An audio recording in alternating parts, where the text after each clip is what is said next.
Hello everyone. तो कहानी की शुरुआत में हमें एक कार एक्सीडेंट का सीन दिखाया जाता है। इस टाइम हमारे मेल लीड जी चैन की जिस लड़की ने जान बचाई थी उसका फेस तो उसे साफ दिखाई नहीं दे रहा था, बट उसके परफ्यूम की स्मेल उसे अभी तक याद थी। एक्सीडेंट के बाद से ना सिर्फ उसकी टांगों का डैमेज हुआ था, बल्कि उसे कलर ब्लाइंड जैसी डिजीज को भी फेस करना पड़ रहा था। आज न्यू एम्प्लॉय जो कि ड्रामे की फीमेल लीड है, उसमें से उसे उसी लड़की की तरह खुशबू आती है जिसने उसकी जान बचाई थी, तो वो काफ़ी सरप्राइज होता है। एंड अचानक जब इसकी गोद में गिरी थी, अब तो फिर उसने पहचान लिया था कि ये तो वही लड़की है जिसने मेरी हेल्प की थी। इसके क्लोज आने पर ये चैन को आसपास के कलर्स भी दिखाई देने लगे थे। वो जब एक पपी की हेल्प करती है तो ये बात ये चैन को बहुत ही ज़्यादा अच्छी लगती है कि ये कितनी काइंड है।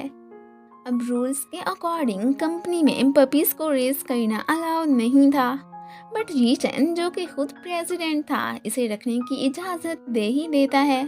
इस बात से वो फिर खुश हो जाती है। जिंग का ये चैन के क्लोज जाने का एक मिशन था जिसके बारे में हमें बाद में ही पता चलेगा।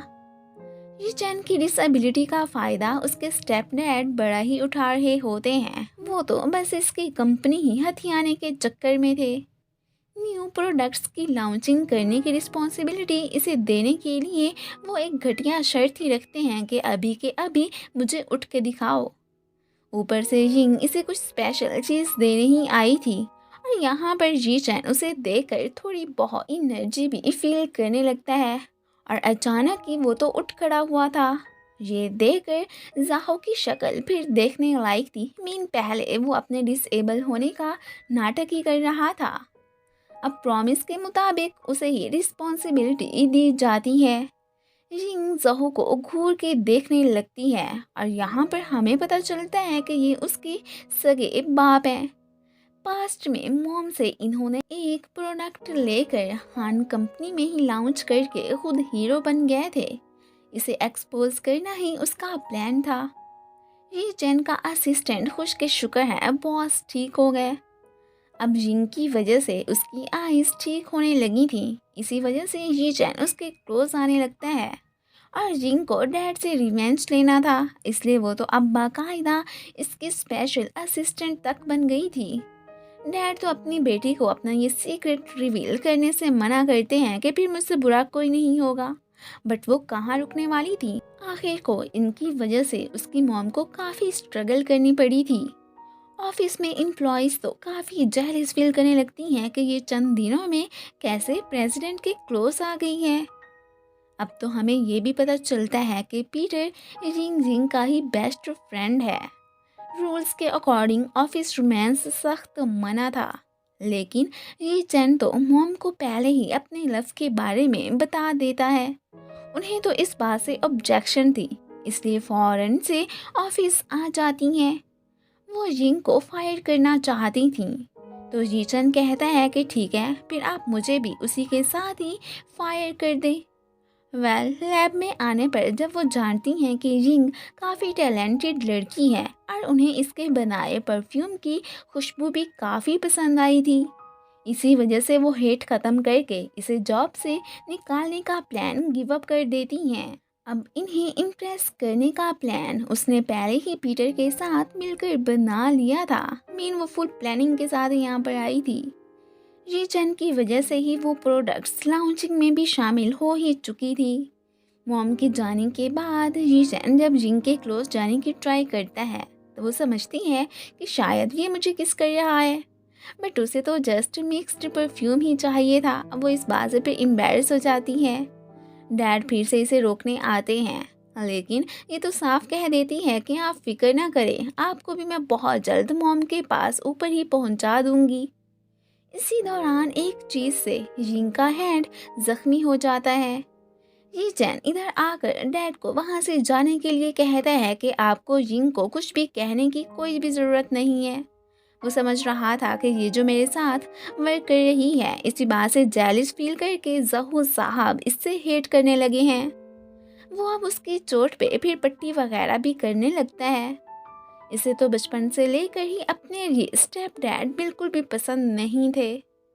अब जी चैन ने इसके लिए एक बहुत ही ब्यूटीफुल ड्रेस मंगवाई थी एंड वो इसे ये पहनकर एक प्लेस पर आने के लिए कहता है।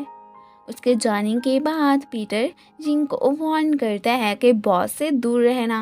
कल तो बाकायदा तुम्हारी फाइल्स मंगवा कर इन्होंने देखी थी। ये ना हो इन्हें पता चल जाए कि तुम किसकी बेटी हो। उसके बाद तो फिर काफ़ी गड़बड़ी हो जाएगी।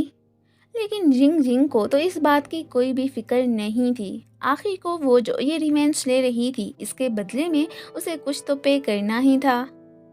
अब वो तैयार होके इससे मिलने आ गई होती है। जी चैन इसे बर्थडे सरप्राइज ही देता है। एक्चुअली में उसने इसकी फाइल डेट ऑफ बर्थ देखने के लिए ही मंगवाई थी।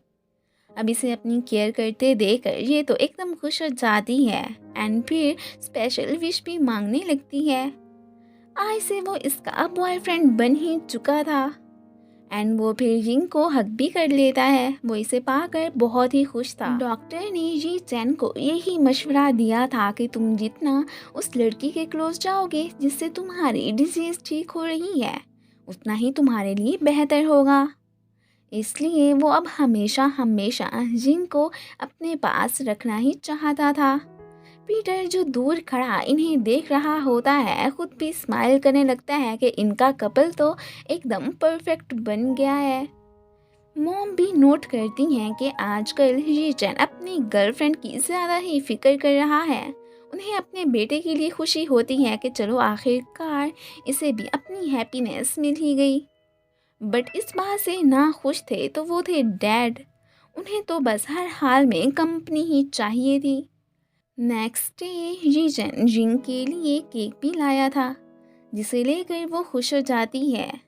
मॉम ने जिंग को आज खाने पर इनवाइट किया होता है और बातों ही बातों में जब वो उन्हें अपनी मॉम का बताती है कि एक बैड पर्सन की वजह से उन्हें सुसाइड करनी पड़ गई थी तब तो वो सैड भी हो जाती है। और इधर ही डैड को आज पता चला था कि उनकी वाइफ मर चुकी है।